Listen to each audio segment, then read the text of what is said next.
Bonjour, tu es Ashley Le Boucher en BTS aéronautique. Oui, c'est ça. Tu as fait avant un bac professionnel. Peux-tu m'expliquer une journée type?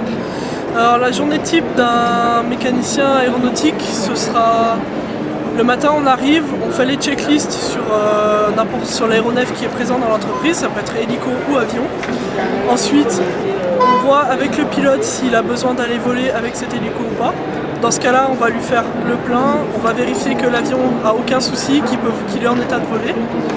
Ensuite, quand l'avion revient, on refait une inspection de l'avion pour vérifier que rien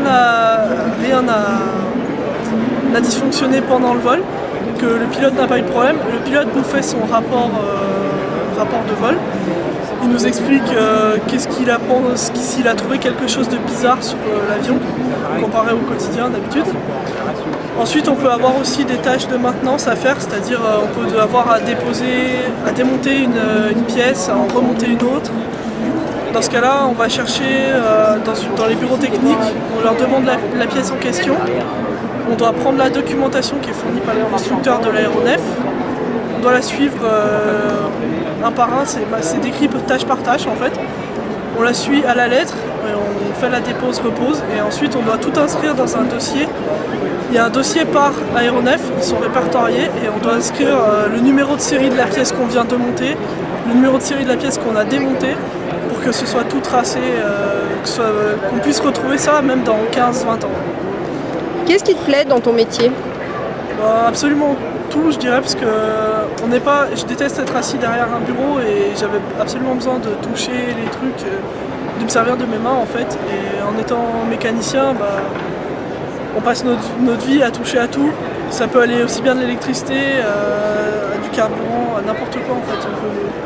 On peut être apte à démonter tout ce qui nous passe sous la main.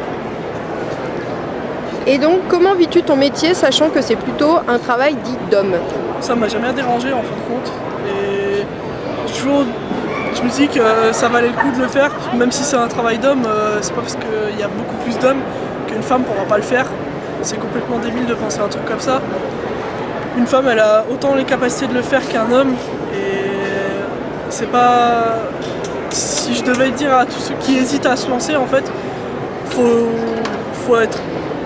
avoir beaucoup de confiance en soi et il faut avoir beaucoup de répondants aussi.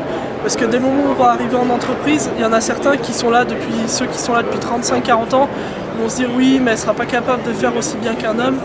Et c'est totalement faux, il faut leur prouver le contraire. J'ai fait des stages et certains m'ont dit qu'au final, ils préféraient bosser avec des filles qu'avec des hommes parce que c'est beaucoup plus sérieux, c'est plus cadré. Et c'est pas parce qu'on est une fille qu'on va rigoler non plus avec eux. Merci.